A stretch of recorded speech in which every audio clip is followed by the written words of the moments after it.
السلام عليكم ورحمة الله وبركاته.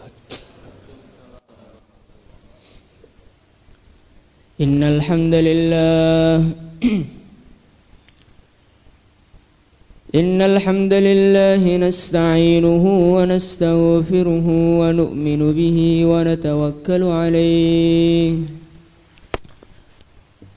ونعوذ به من شرور أنفسنا ومن سيئات أعمالنا. من يهده الله فلا مضل له ومن يضلل فلا هادي له. أشهد أن لا إله إلا الله وحده لا شريك له وأشهد أن سيدنا ومولانا وحبيبنا محمدا عبده ورسوله.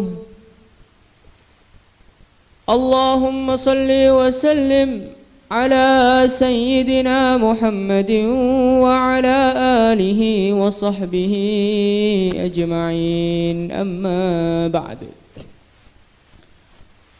قال تعالى في كتابه الكريم: والذين جاهدوا فينا لنهدينهم سبلنا وإن الله لمع المحسنين.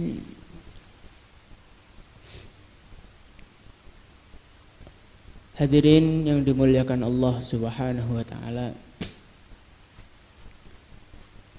sudah menjadi keputusan Allah Subhanahu wa taala kita ini harus datang ke dunia ini. Kita mau, kita tidak mau, ya tetap kita ini datang ke dunia ini. Tidak ada seorang pun dari kita yang sebelum datang ke dunia ini merencanakan datang ke dunia ini, tidak ada. Saya nanti akan datang ke dunia tahun 1980, tidak ada.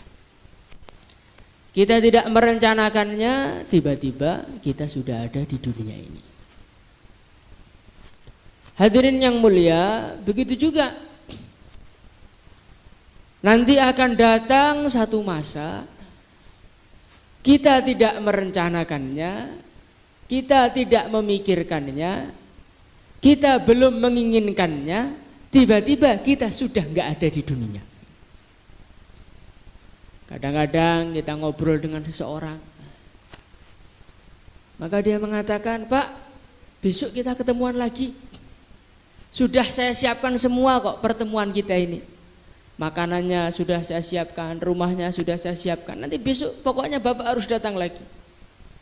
Hadirin yang mulia, ternyata Allah berkehendak lain. Yang janjian tadi, yang mau datang malamnya meninggal dunia, yang menyiapkan juga mati juga.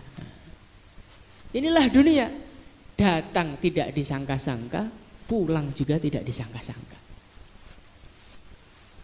Hadirin yang dimuliakan Allah Subhanahu wa taala, di dalam kehidupan dunia ini Allah Subhanahu wa taala menyiapkan segalanya untuk kita. Segala sesuatu yang kita butuhkan Allah Subhanahu wa taala wujudkan semuanya. Kita butuh makanan, Allah Subhanahu wa taala sediakan makanan. Kita butuh minuman, Allah Subhanahu wa taala ciptakan danau, ciptakan sumber-sumber air, ciptakan air hujan.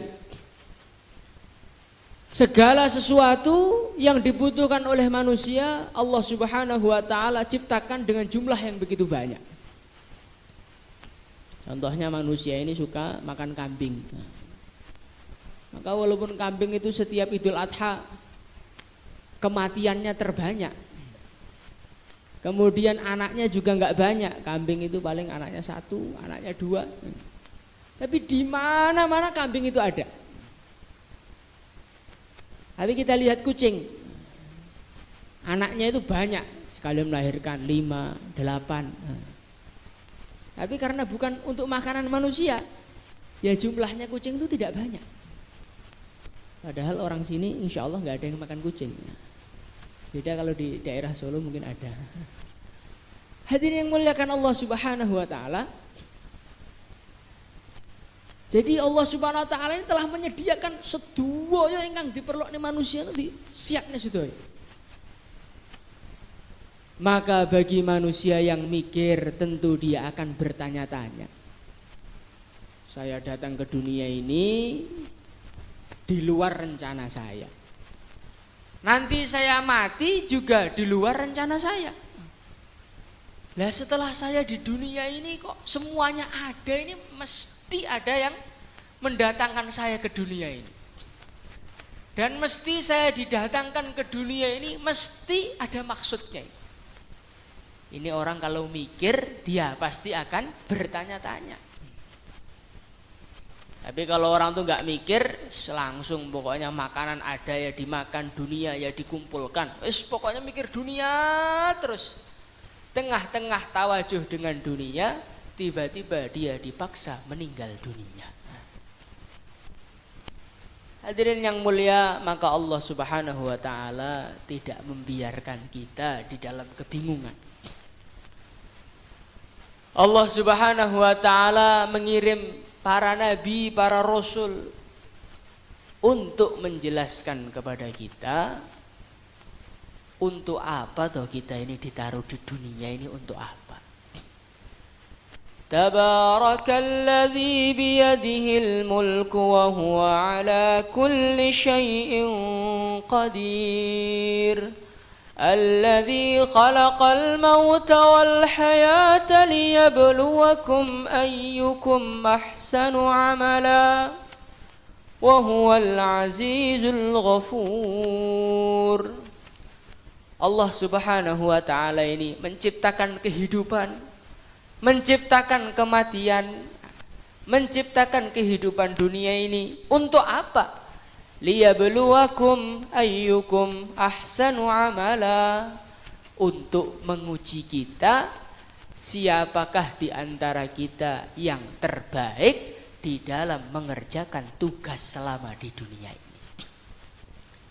Hadirin yang mulia, semua yang duduk di sini, bahkan semua manusia yang hidup di dunia ini, semuanya diuji tanpa terkecuali. Ini kedah kita rasakan nih. Kadang-kadang manusia ini dia itu merasa diuji ketika habis duitnya. Dia merasa diuji ketika dimarahi istrinya. Bagaimana Pak kabarnya Pak? Waduh, kula ini susah saya ini. Nembe diuji kali Gusti Allah. Diuji napa to? Niki lho. Mbak wedok ini kok ngetokne sungune terus ini. Seneni terus kula ajeng kurun 4 bulan kok dilarang terus ini. Hadirin yang mulia, setelah sekian lama kita berjumpa lagi. Bagaimana Pak kabarnya? Alhamdulillah. Ujiannya mun bakdo nih. Ujiannya udah selesai. Udah longgar semua. Ini adalah kata-kata yang tidak tepat. Manusia ini senang itu ujian, susah juga ujian. Liyabluwani aashkura am akfur. Nabi Sulaiman alaihi salatu wassalam, beliau ini diberi kenikmatan-kenikmatan yang luar biasa oleh Allah. Beliau diberi kendaraan namanya angin.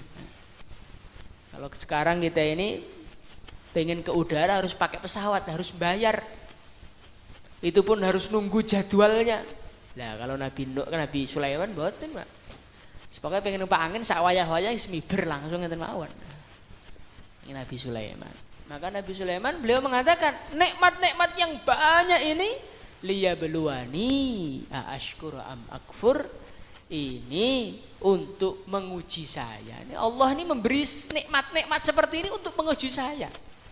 Apakah saya syukur, apa saya kufur kepada nikmat Allah. Nah, hadirin yang mulia, kita gadah motor, kita gadah mobil. Ini kenikmatan, kenikmatan yang di dalamnya tersimpan ujian. Sak sampune gadah motor itu tesih ajek iktikaf napa mboten. Nah, niki sak sampune gadah motor itu motore dienggo khususi napa dienggo teng sawah mawon. Nikilah ujian.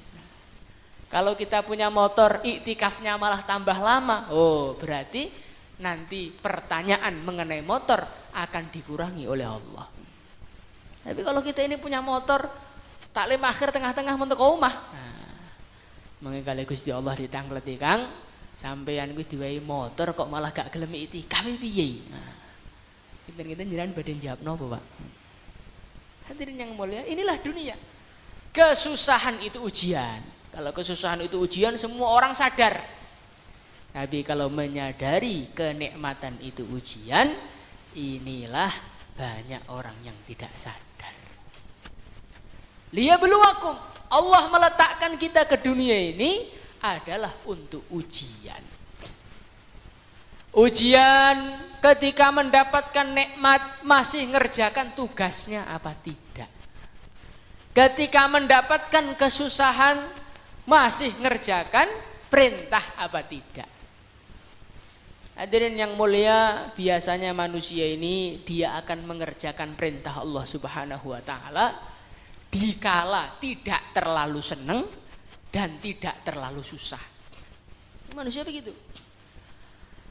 Dia akan keluar 4 bulan ya. Kalau duitnya itu ya biasa-biasa.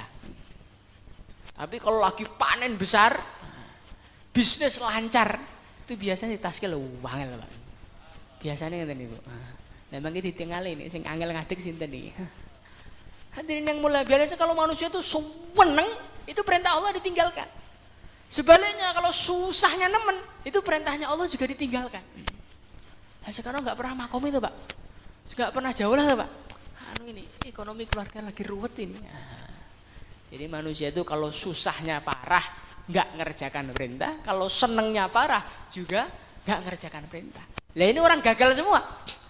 Orang yang beruntung ini susah ya mengerjakan perintah, nggak susah nggak seneng ya mengerjakan perintah, kemudian seneng ya tetap mengerjakan perintah. Bagaimana tadi? Insyaallah Allah Subhanahu wa taala berfirman dalam Al-Qur'an, "Infiru khifafan wa thiqalan wajahidu bi amwalikum wa anfusikum fi sabilillah. Dzalikum khairul lakum in kuntum ta'lamun." Wahai orang-orang iman, berangkatlah kamu, kerjakanlah perintah Allah. Khifafan wa thiqala, ketika kita ini ringan maksudnya nggih, bojone mun setuju, anake setuju, bisnisnya toto, mencocok kabeh, koncone nggih nyenengne, jamaah satu mahalah, rutenya juga sesuai. Nah, cocok nih. Khifafah ketika ringan. Wa thiqala, begitu juga berangkatlah ketika kita ini berat. Berat itu ya istrinya nggak setuju, anaknya nggak setuju, bisnisnya menggandoli, ya. Sawahe nggih gandoli, atine gandoli pisan. Dugi markas koncone mboten nyenengne, diputusne rute sing mboten ngenakne. Nah, kadang-kadang nek tiyang mboten ditulung kali Gusti Allah wani mundur ya, Pak. Pak niki izin nih enten takaza mendadak. Padahal takazane niku nggih mboten purun medal niku. Ingfiru khifafan wa thiqala, berangkatlah kamu kata Allah ketika ringan maupun ketika berat. Maka hadirin yang mulia, kita hidup di dunia ini pokoknya prinsipnya mengerjakan tugas dalam keadaan apapun juga. Insyaallah hadirin. Pokoknya ini wayai khurut, wayai berbuat, wayai berjuang dalam keadaan apapun nggih kudu budal. Wayai jauhlah dalam keadaan apapun nggih kudu budal. Wayai makomi dalam keadaan apapun nggih kudu budal. Insyaallah hadirin. Lah tiyang nek ngeten niki tiang-tiang ingkang diridhoni kalih Gusti Allah. Hadirin yang mulia, lah mengerjakan perintah dalam keadaan seneng, dalam keadaan susah berat napa ringan, Pak? Berat. Lah bagaimana supaya kita ini bisa mengerjakan perintah di kala berat, di kala ringan itu bagaimana caranya? Illa tansuruhu faqad nasarahu Allah idh akhrajahu alladhina kafaru thaniya ithnaini idh huma fil ghar idh yaqulu li sahibihi la tahzan innallaha ma'ana. Hadirin yang mulia, Rasulullah sallallahu alaihi wasallam suatu ketika diperintahkan oleh Allah Subhanahu wa taala untuk berhijrah, melanjutkan perjuangannya menuju kota Madinah. Maka hadirin yang mulia, Rasulullah sallallahu alaihi wasallam ditemani oleh sahabat setianya, namanya Sayyidina Abu Bakar radhiyallahu anhu.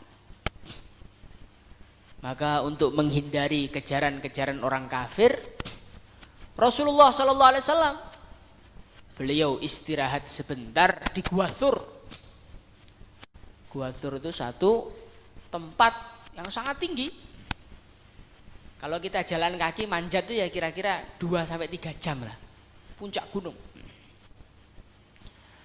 Maka sesampainya di Gua Thur, Rasulullah Shallallahu Alaihi Wasallam dan Sayyidina Abu Bakar menemukan Gua Thur itu banyak lubangnya. Dan kalau di Arab sana itu namanya lubang itu mesti ada isinya, ada kalajengkingnya, ada ularnya dan lain sebagainya. Hadirin yang mulia, maka Sayyidina Abu Bakar beliau menyobek pakaiannya, beliau menjadikan pakaiannya untuk sumpel-sumpel lubang-lubang tadi. Setelah disumpel semua, ternyata masih tersisa satu lubang dan kain sudah habis.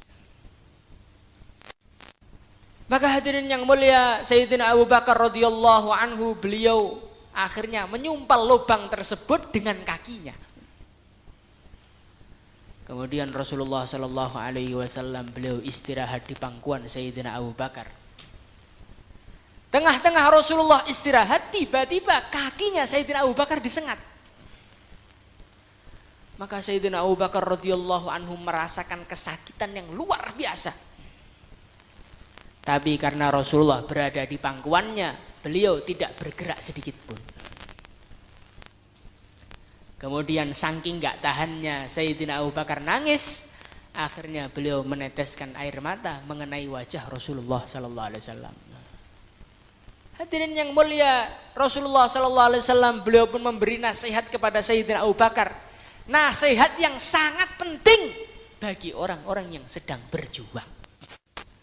Apa nasihatnya?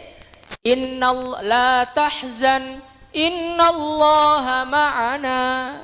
Wahai Abu Bakar, janganlah engkau bersedih. Hadirin yang mulia, sing dadekne tiyang niku mboten kuat berjuang niku napa to? Sing dadekne tiyang niku mboten kuat berjuang itu karena bersedih hati. Orang itu kalau bersedih hati, masalah kecil terasa besar sekali. Sudah niat 4 bulan, tiba-tiba diusuli, dia mengatakan, Masya Allah Pak, kula dereng saged medal riyin, kula sedang bersedih hati saya ini, sedang berduka yang mendalam saya ini. Lah kok berduka napa to Pak? Niki lho, pitik kula mboten ngendhok nih, susah kula. Hadirin yang mulia, Masya Allah. Jadi orang itu kalau bersedih hati, goro-goro pitik mboten ngendhok mon dadi mboten sedo medal 4 bulan. Tapi kalau orang itu hatinya itu tidak bersedih, hatinya kuat, hatinya kokoh, maka masalah-masalah besar terasa ringan saja. Sudah niat 4 bulan ya tetap berangkat. Loh Pak, sampean sawah ndek wingi 10 hektar mboten panen sedoyo kok. Tetap budal Pak. Dan imun kula niatis, masalah semua dari Allah. Kalau Allah memberi ujian ini berarti mau memberi pahala. Tetap berangkat saya. Nah, hadirin yang mulia, kalau orang itu hatinya kuat, nggak gampang susah, itu nanti masalah besar jadi terasa kecil. Begitu juga hadirin yang mulia, kalau orang itu nggak susahan, nggak gampang sedih, akhirnya dia itu mudah syukur kepada Allah. Tapi kalau orang itu gampang sedih, maka orang itu kalau gampang sedih, sabar aja nggak bisa, apalagi syukurnya. Lah orang tuh kalau nggak sabar, nggak syukur, nggak jadi berjuang. Maka hadirin yang mulia, bagaimana kita hidup satu kali ini? La tahzan, jangan gampang susah. Insyaallah hadirin. Nah bagaimana biar nggak gampang susah? Innallaha ma'ana. Orang itu biar nggak gampang susah, tanamkan di dalam hati, Allah selalu menyertai kita. Orang itu kenapa dia itu sedih, kenapa dia itu bingung, nggak punya duit bingung, kebanyakan duit juga bingung, istri marah bingung, anak marah bingung, anak nakal bingung. Hadirin yang mulia, ini masalahnya karena dia tidak merasa bersama dengan Allah Subhanahu wa ta'ala. Kalau kita ini Pak, ditaskil keluar, duitnya nggak punya. Kemudian di antara salah satu jamaah itu ada orang kaya. Maka dia mengatakan, wes Pak, gak usah bingung, wes tak cukupi kabeh, gampang. Yang penting metune karo aku. Nah, aku iki cik wong anyar iki perlu belajar. Ini usulnya ngeten niku, Pak. Yang tiang khawas nyuwun dikancani orang-orang lama. Akhirnya tiang lama niku urute pesenen tiang khawas mawon. Hadirin yang mulia, akhirnya dia berangkat. Dompetnya enggak ada isinya. Pakaiannya pun hanya satu saja, tapi dia tenang saja. Gembira.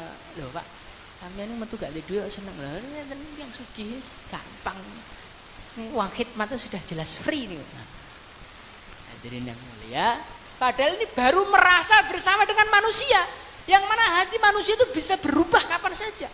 Tiba-tiba gak gelem ngeragati tengah-tengah munduki irian, Kang, aku ndelok wajahmu sumpah Kang wis mulya dhewe. Nah, sakit mawon manusia nih. Nah, hadirin yang mulia, baru bersama manusia kita sudah bisa tenang hatinya.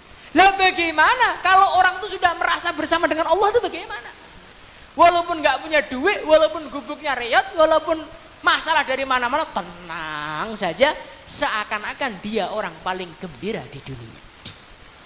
Sebagaimana para sahabat, yahsabuhumul jahilu aghniya minat ta'affuf. Para sahabat itu kebanyakan orang melarat-melarat. Tapi karena mereka itu merasa betul bersama dengan Allah, akhirnya apa? Orang-orang itu nyangka sahabat itu orang-orang kaya. Kan nggak pernah minta-minta, nggak pernah ngomong kulo siap medal Pak, tapi dimusyawarahkan mboten enten. Pokoknya meneng, mau siap, seakan-akan orang-orang kaya. Inilah orang-orang tuh kalau merasa bersama dengan Allah itu seperti ini. Akhirnya ini gak di duit, kalau di duit ini wajahnya podo. Susah seneng is podo mawon. Ini kita ini di duit ini tinggal seger, sehat. Duit telas seakan-akan kematian sudah di depan mata. Hadirin yang mulia,